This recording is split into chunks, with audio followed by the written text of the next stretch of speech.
Bueno, vamos a regresar y quiero decirle que he estado mirando los comentarios de ustedes. La gran mayoría son positivos. Les agradezco mucho los halagos que hacen al programa y las personas que se alegran de la posibilidad de estar en nuestro chat.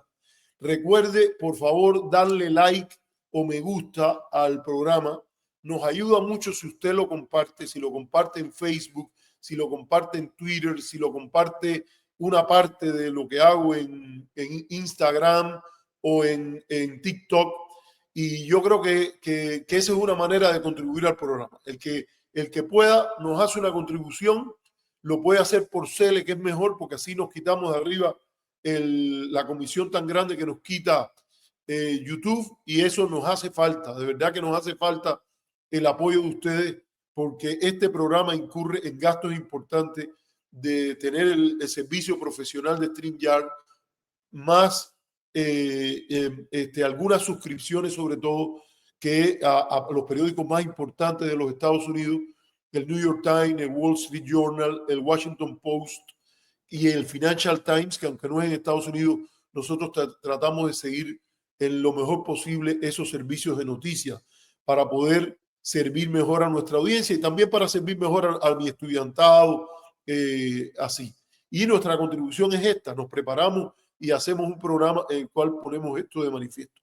A mí me parece una persona aquí que puso el comentario de que es una vergüenza que Trump haya hecho este tipo de videos. A mí me parece que sí. Trump ha sido muy efectivo en el uso de las redes sociales.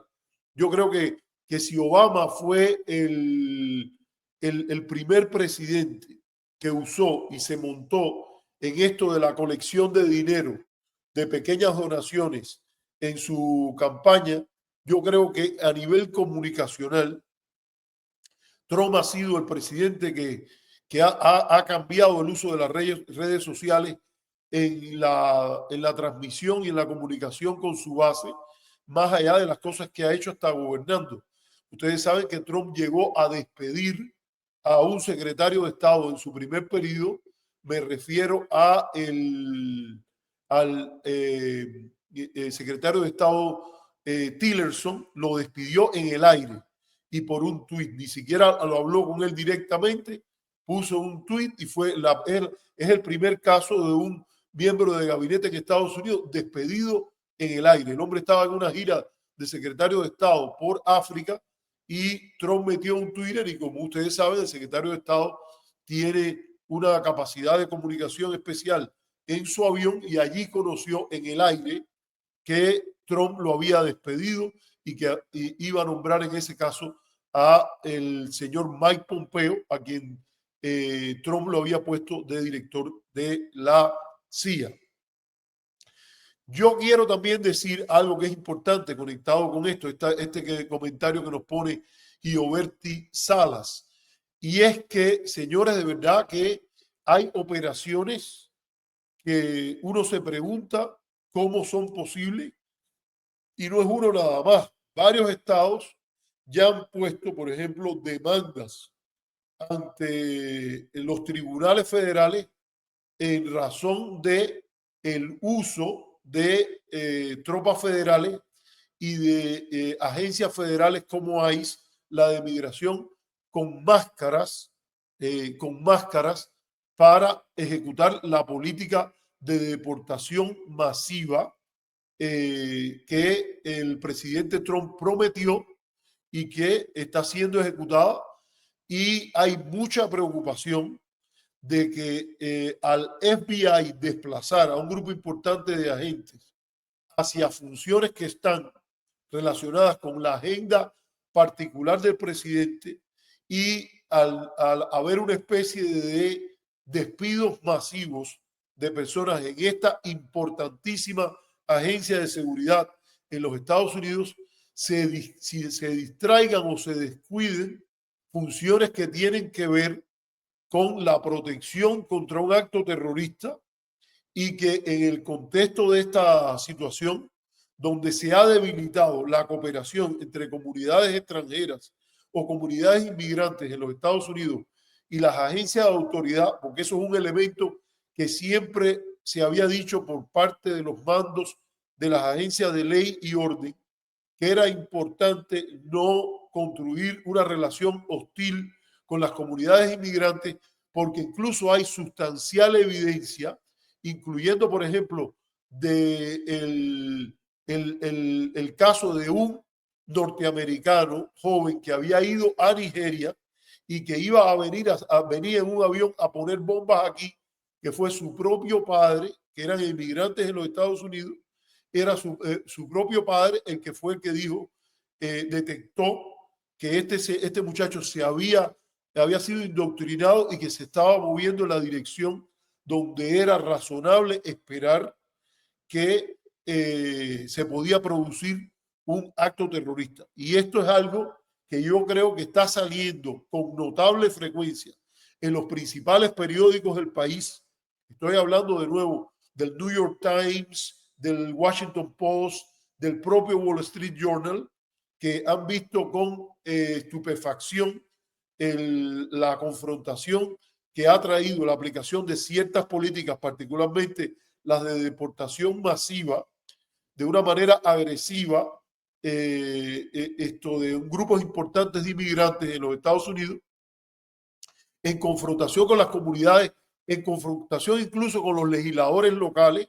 Hay un video incluso de una mexicana americana, senadora de Illinois, yendo por las casas de su barrio diciendo: no salgan, que la gente los proteja.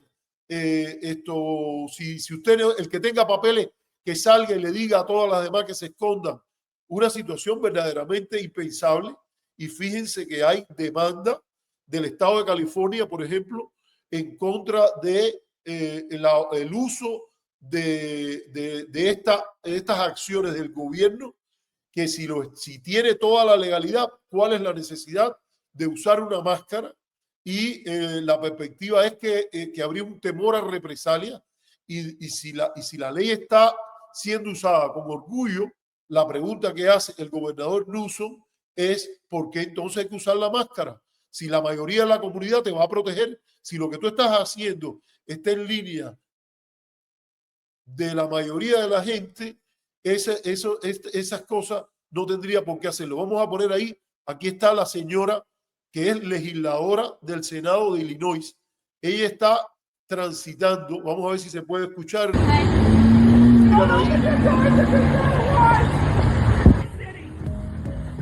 This is my city, that's right.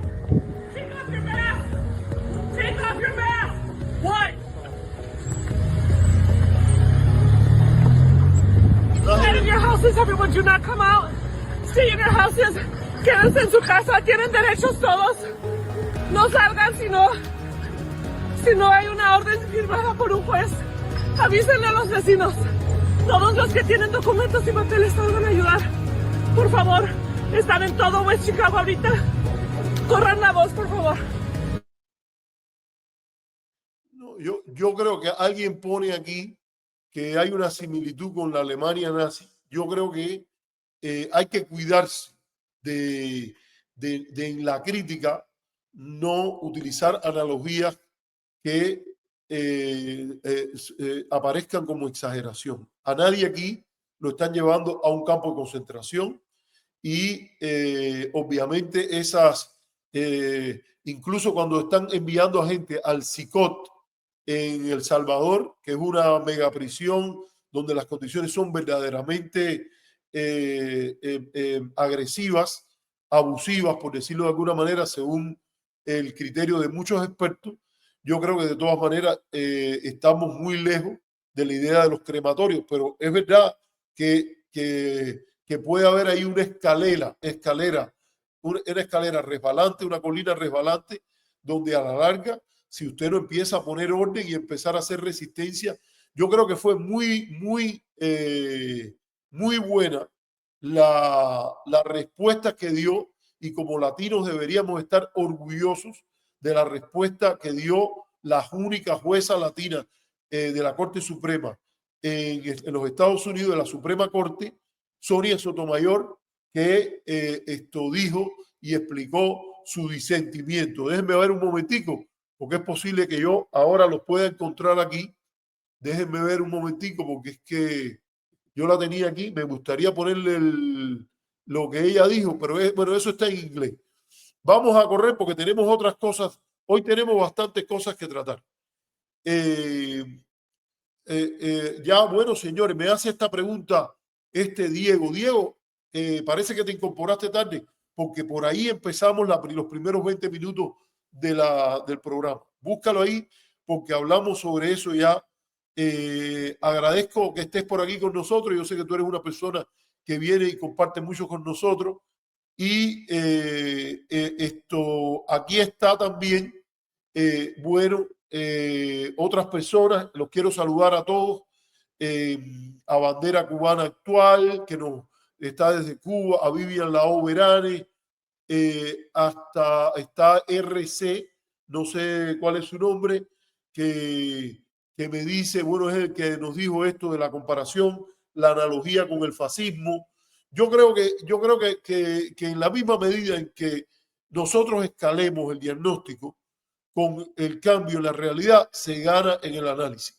Recuérdate que este programa tiene el paradigma de la objetividad. Hay por aquí en las redes sociales, en el YouTube, que discute los temas cubanos, a veces hay gente que lo dicen abiertamente, que la posición de ellos es tomar partido por la parte que tomen, y no es que este programa sea neutral. Este programa está por los derechos humanos, este programa está por el derecho internacional, este programa está por el respeto a la soberanía y la autodeterminación de los pueblos. Este programa está por el Estados Unidos de Mark Twain, el Estados Unidos de Carl Schurz, el Estados Unidos de Abraham Lincoln, el Estados Unidos que Martí decía que lo amaba tanto como repudiaba la patria de Putin. Y que tiene esa condición que tengo yo, el sesgo que tiene es un amor especial por los lugares donde he vivido, el país donde nací, que es Cuba, y también y me siento muy latino porque en Estados Unidos esa ha sido una parte importante de mi identidad. Yo no he sido cubano, primero que todo, cuando he estado en Colorado, cuando he estado en California, cuando he estado en Nueva York. Los cubanos de esos lugares somos parte de la gran comunidad latina, con los puertorriqueños, los mexicanos, los guatemaltecos. De mí nunca se podrá decir, como han dicho algunos ahí en Miami, que no somos lo mismo y somos diferentes. Yo creo que, por ejemplo, no recuerdo el nombre de él es apellido Espina, creo que es Carlos Espina, y que ha ridiculizado a ese grupo de cubanos que se creen mejores, que no se creen latinos. Yo creo que nosotros somos parte de eso, y es muy importante identificarnos con esa comunidad, y esto es también muy interesante que incluso cada día más el tratamiento, por ejemplo, una administración como esta, con el primer cubano en la condición de secretario de Estado, ha sido la administración que ha puesto fin a lo que se consideraba el tercer raíl de la política cubanoamericana, que cualquiera que lo tocaba se electrocutara, y hemos visto que con tal de sintonizar con las posturas políticas de Donald Trump, el sector de extrema derecha cubanoamericana representada en el Congreso y por el propio secretario de Estado no han vacilado en inventar el problema, porque ellos han sido los que han inventado el problema de que la ley de ajuste cubano se estaba convirtiendo en un problema, que venían personas de Cuba que no tenían nada que ver con las generaciones anteriores, lo que es absolutamente mentira, porque la gran mayoría de los que vinieron en generaciones anteriores tampoco cumplían con las condiciones de estricto seguimiento de la Convención Internacional de Refugiados. Muchos de ellos no tenían ninguna evidencia de haber sido torturados ni de haber sido perseguidos en el contexto cubano, simple y llanamente por la particularidad de la situación de que era un régimen comunista donde lo económico y lo político se mezclan. Se argumentaba que era un caso especial, y a partir de ahí se adoptó la ley de ajuste cubano, ley que se suponía que no iba a ser tocada. El propio Carlos Alberto Montaner, considerado un ídolo en este sector, él decía, puede ser un privilegio, y ¿por qué nosotros los cubanos deberíamos renunciar a ese privilegio? Él dijo, Lo que habría que luchar es que otros latinos también lo tengan. Y se refería a los venezolanos y a los nicaragüenses y a otros grupos. Pero ni él mismo decía, y a mí, la propia María Elvira Salazar, eso yo lo voy a buscar y lo voy a poner uno de estos días, cuando María Elvira Salazar, cuando me entrevistó en su programa, me dijo, y entonces, ¿por qué estás en contra de la ley de ajuste cubano? Y allí mismo yo, que ya había publicado un artículo en el Nuevo Herald, cuando estaba ahí Andrés Hernández, el que era el editor de ahí del Nuevo Herald en ese momento y que me permitía, yo de vez en cuando le mandaba artículos y salían en el Nuevo Herald, donde había un poquitico más de pluralidad un poquitico más de pluralidad que la nula pluralidad que hay ahora ahí en el Nuevo Herald. Yo incluso escribí un artículo que era así mismo, los verdaderos enemigos de la ley de ajuste cubano, porque muy temprano, ya ellos viendo las aproximaciones de Obama, ellos querían primero parar la idea de que se podría seguir admitiendo personas en la idea de que estaba cambiando la composición de la comunidad cubana y estaba apareciendo un sector importante que venido en las últimas oleadas, en aquel momento, me estoy refiriendo a 2014, 2015, ya a Rubio le preocupaba crear el problema porque no había un número grande de congresistas norteamericanos, ni mucho menos que estaban opuestos a la ley de ajuste cubano. Era el gobierno cubano protestando por la ley de ajuste cubano y algunos sectores, uno o dos congresistas, algunos demócratas, como había un congresista en Oregon que tenía posturas contra eso, y el otro que estaba en contra de eso era un congresista de Colorado que se llamaba Tom Tancredo, que era como Trump antes de Trump en el tema migratorio. A ver aquí, bueno, ahí mismo era cuando estábamos con María Elvira. No sé si este es el momento en que María Elvira me entrevistó. En ese momento no tenía tantas canas, sí tenía canas, pero no tenía esta barbita que me estoy dejando ahora.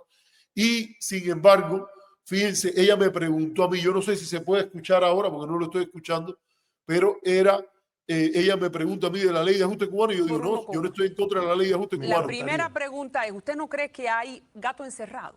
El periódico New York Times, que posiblemente es el periódico más importante del mundo, 6 ocasiones en un mes y medio a una isla que es bastante insignificante. No somos Irak, no somos Afganistán, no somos la Arabia Saudita. No hay grupos financieros detrás. Bueno, yo no creo que hay gato encerrado en eso. ¿No? Yo creo que el New York Times, como toda la gran prensa norteamericana, tiene un vínculo importante con el establishment de política exterior.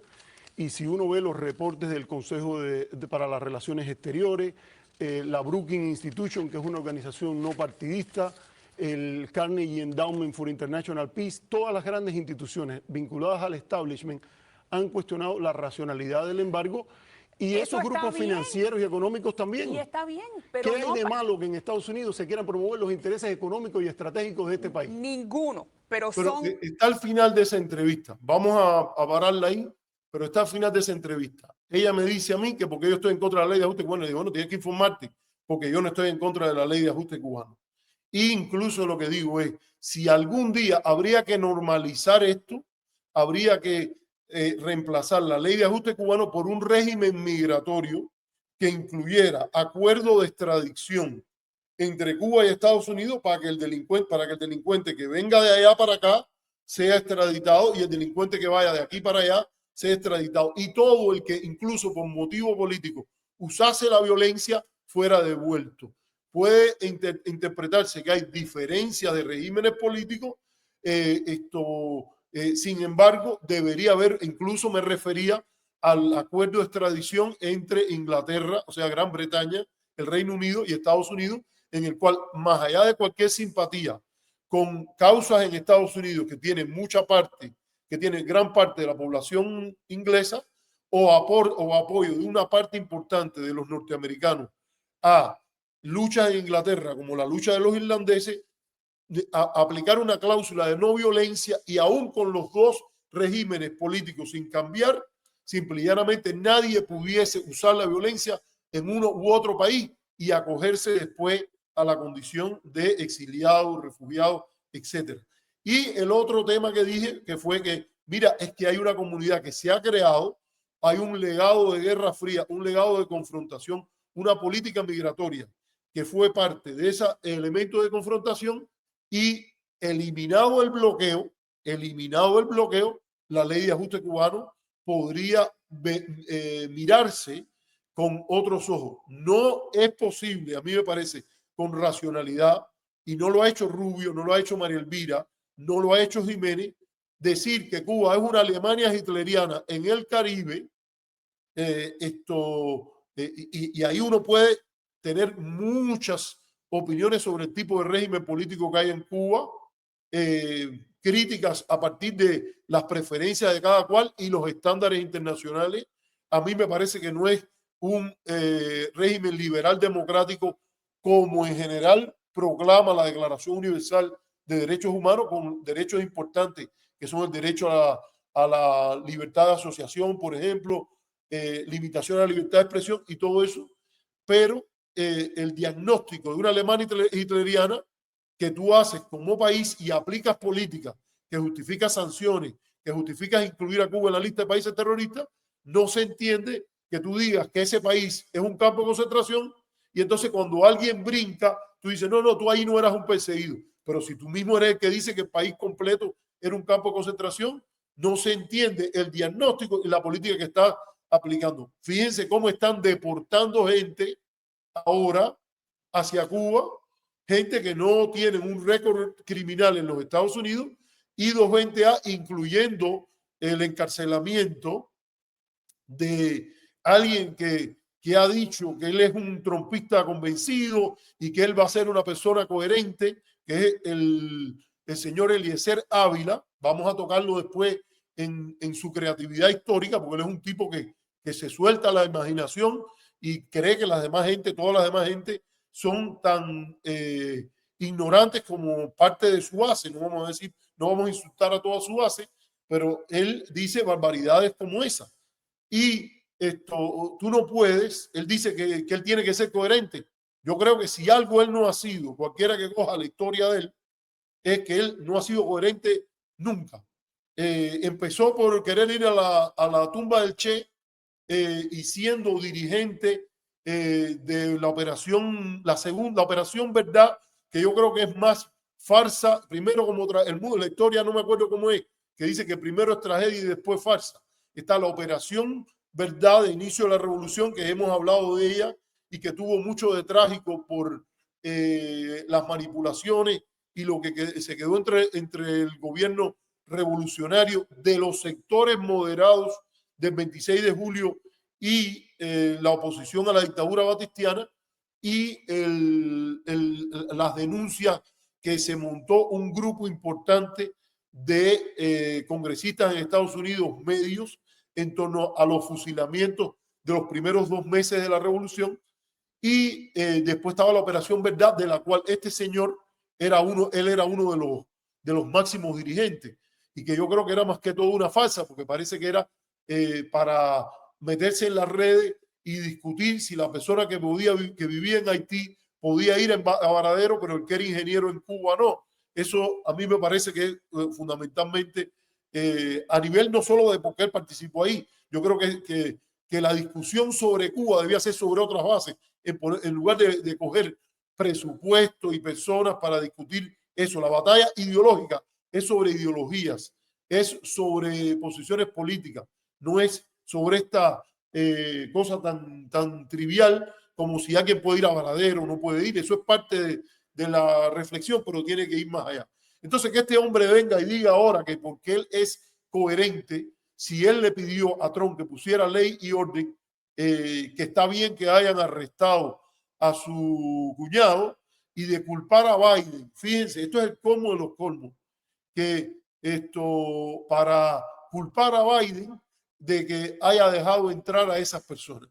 No, a Biden hay que culparlo, primero de todo, por no sacudir ese diagnóstico que Trump le volvió a poner cuando puso a Cuba en la lista de países terroristas al final de su mandato. Si tú tienes un diagnóstico de que aquel país es una Alemania hitleriana, lanzando hordas terroristas para el resto del mundo, usted no puede, vaya, no es coherente, no es ético andar deportando a cubanos que no sean o espías o delincuentes o personas que simplemente hayan incurrido, a lo mejor no lo son con identidad, pero que en un momento hayan tenido un grave problema con la ley.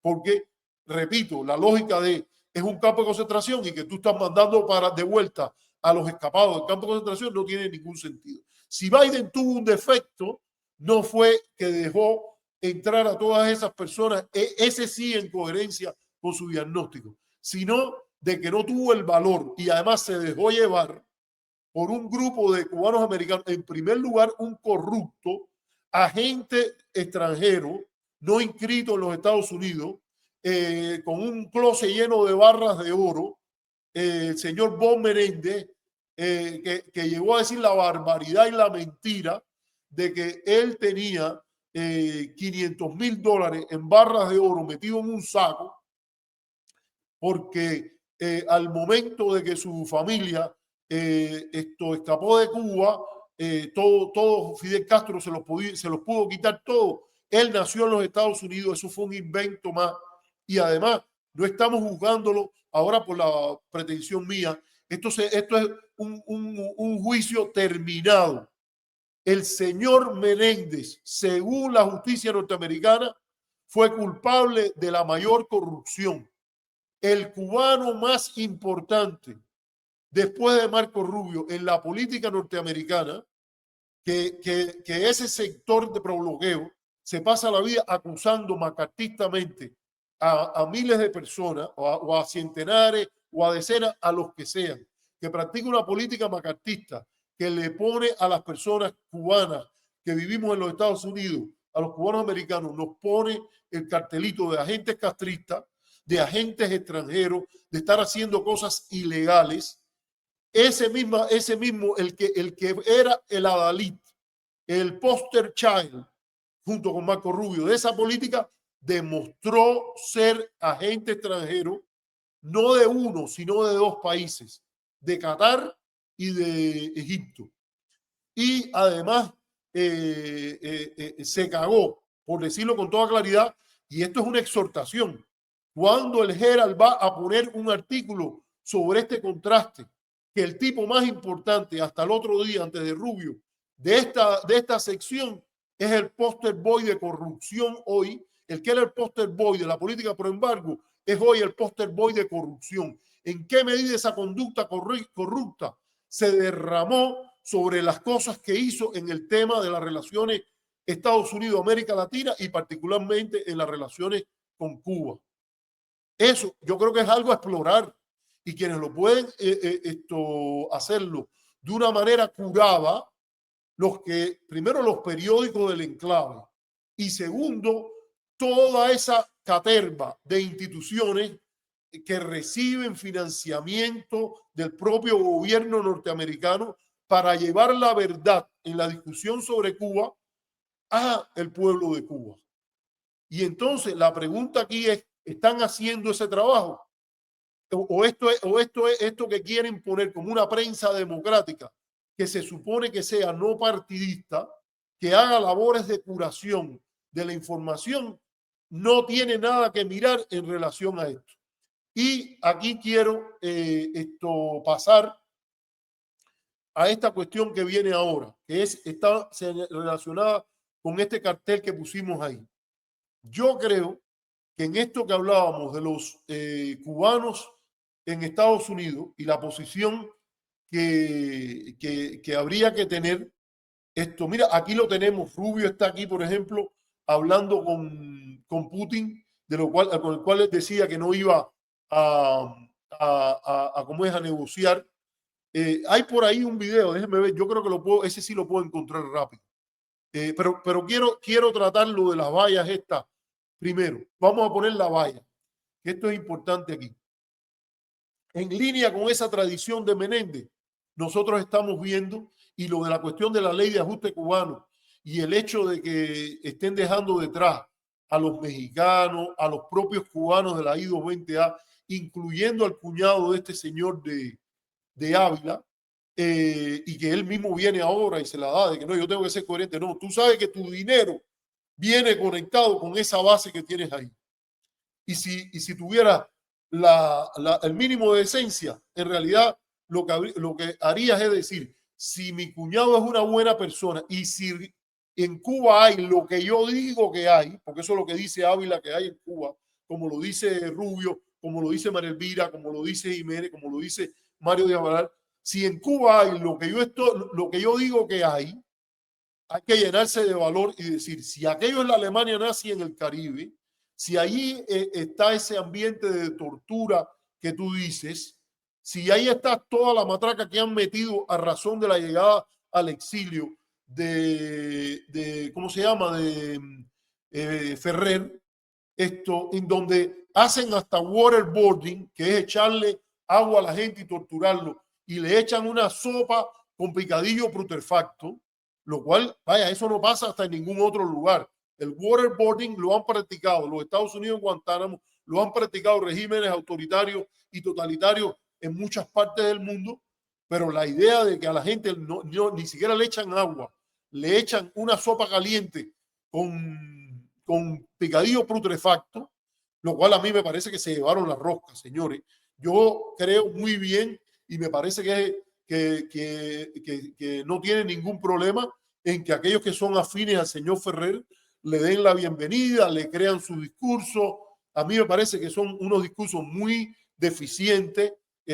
No se puede hablar ahí de un activista en derechos humanos porque no tiene nada que criticar de una política que hasta Amnistía Internacional en el pasado, Human Rights Watch han descrito como una violación de derechos humanos en sí misma, como la política de bloqueo. Tú no puedes tener la defensa de los derechos humanos es no partidista. No es algo de que yo critico las políticas que violan derechos humanos cuando son en contra de un gobierno que yo discrepo y entonces no digo nada cuando es. No. Esto es a rajatabla por el medio. Defensa no partidista de todo el articulado de la Declaración de los Derechos Humanos. Desde el derecho a la salud y a la educación hasta el derecho a la libertad de prensa, etc. Y desde la perspectiva, yo no tengo nada de eso en contra, que lo reciban, que vengan sus hijos. Yo estoy seguro que ser disidente en Cuba no es un oficio ni una posición fácil, pero a mí me parece que, de nuevo, se refuerza discursos que por lo menos una persona normal tiene que poner en duda. Porque para que controlar a una persona hay que traer 13 personas y entonces 2 te dan o 12 te aguantan y 13 te dan. No me queda bien claro, pero lo que sea. Bienvenido a los Estados Unidos. Ojalá pueda hacer aquí un mejor futuro y que además nunca se le viole su derecho a retornar a Cuba si eso es lo que él entiende necesario. Pero si hay ese mundo donde están haciendo waterboarding, ¿cómo se diría eso? Que no tengo el nombre en español de waterboarding. Si alguien lo tiene, por favor, que me lo ponga ahí. Que se están haciendo waterboarding con sopa caliente y picadillo putrefacto, ¿cómo tú vas a estar de acuerdo que para mantener la ley y el orden, una ley y el orden que es justo o no, manden de vuelta a Cuba a tu cuñado? Eso no se le nota, a mí me parece, ninguna lógica. Vamos a poner la valla, porque quiero tratar un tema ahí que yo creo que es importante y que es inspiración desde la condición cubana. Estamos tratando varios temas, pero yo voy a coger ahora como son temas que tocan a la comunidad cubana, quería tocarlos todos de un tirón. Es esta valla que se ha puesto en Miami en varios lugares y que la persona que la ha sufragado es Mike Fernández, un millonario cubano-americano, y quiero recomendar la entrevista que él le da al diario 14 y medio, me imagino que no, es 3 y medio, 14, el que hace Giovanni Sánchez. Hay una entrevista que sale a Mike Fernández en la cual tiene una actitud muy, a mí me parece apropiada. Yo creo que él hizo muy bien cuando fue a Cuba en el periodo de Obama. Yo no coincido en lo que él dice en esa entrevista de que fue el gobierno cubano el que frustró la distensión de Obama. Yo creo que el gobierno cubano desperdició importantes oportunidades.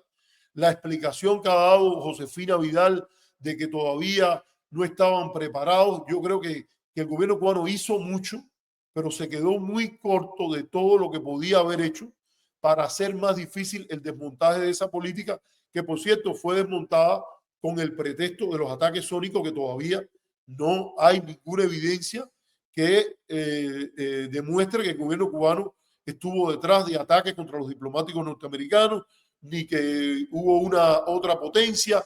Hay incluso informes de la comunidad de inteligencia que incluso al inicio de la administración Biden ya decían que no había ninguna evidencia que responsabilizara al gobierno, y de hecho empezaba a insinuarse en varios informes la posibilidad de que se tratara de un caso de histeria masiva.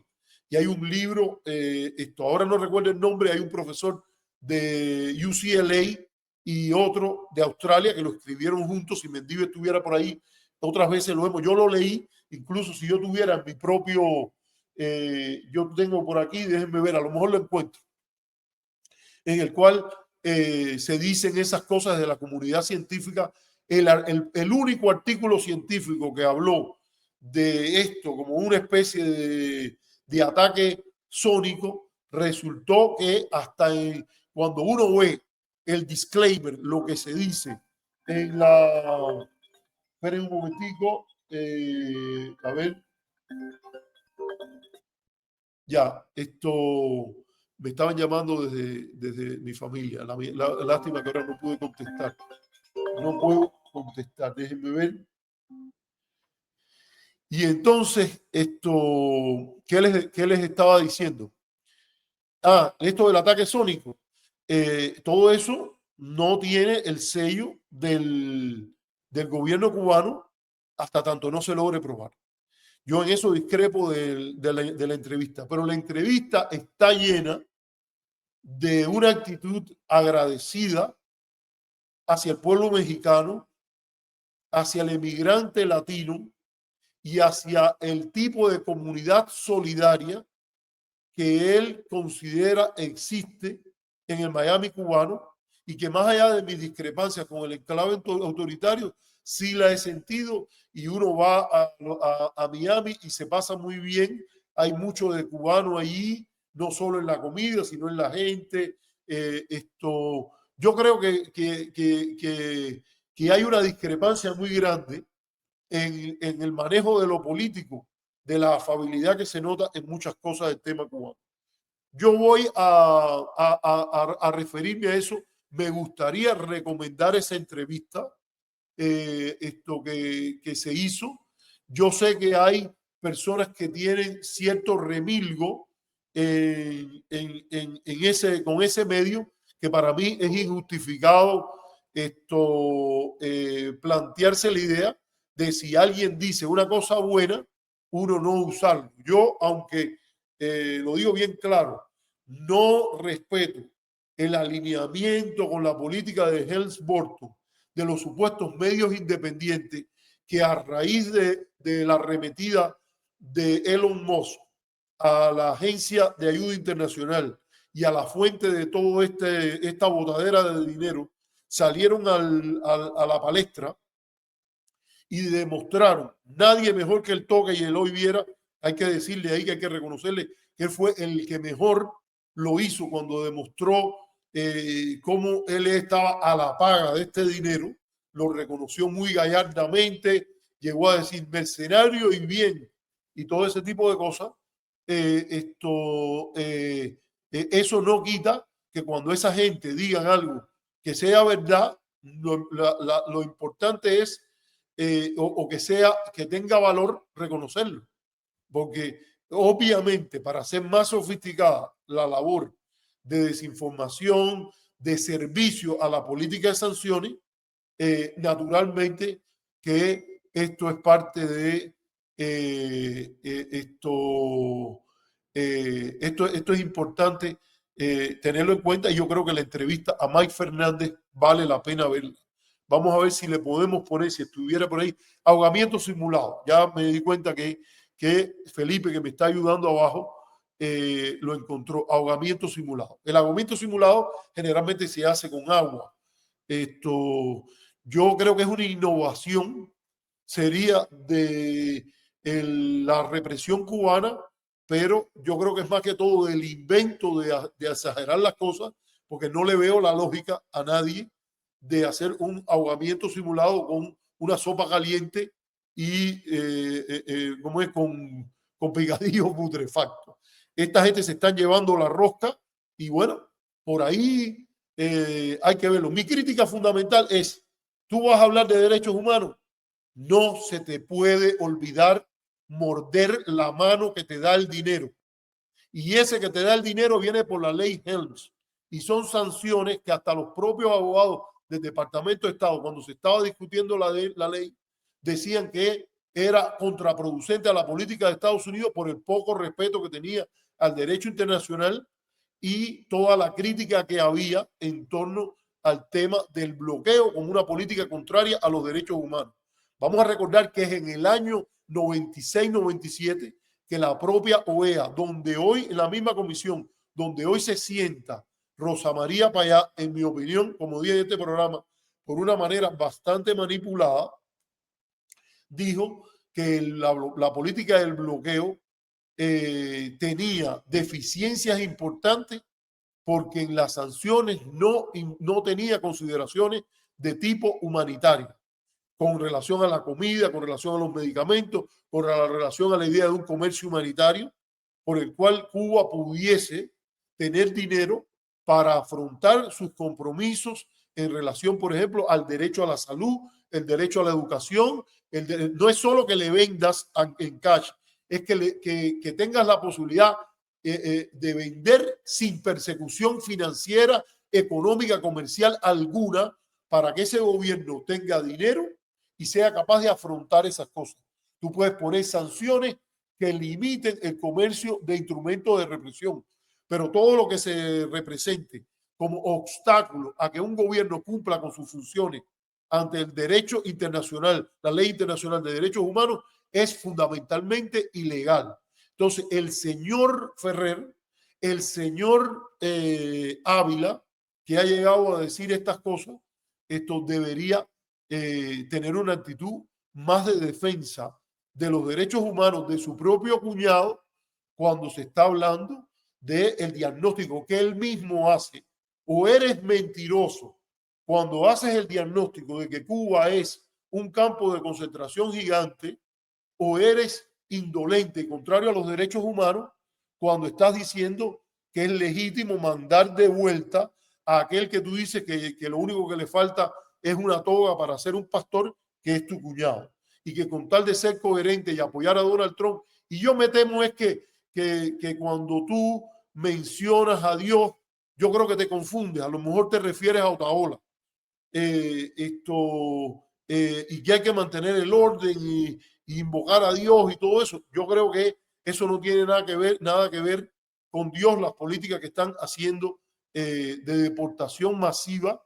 Y a mí me parece que Dios en cualquiera de sus formas se manifestaría horrorizado de escenas como las que estamos viendo en la red de separación de padres, hijos, etcétera. Yo creo que hay que tratar este problema de la observación de la ley con humanidad. Y segundo, que es importante, ¿por qué? Porque esas personas que están aquí son seres humanos.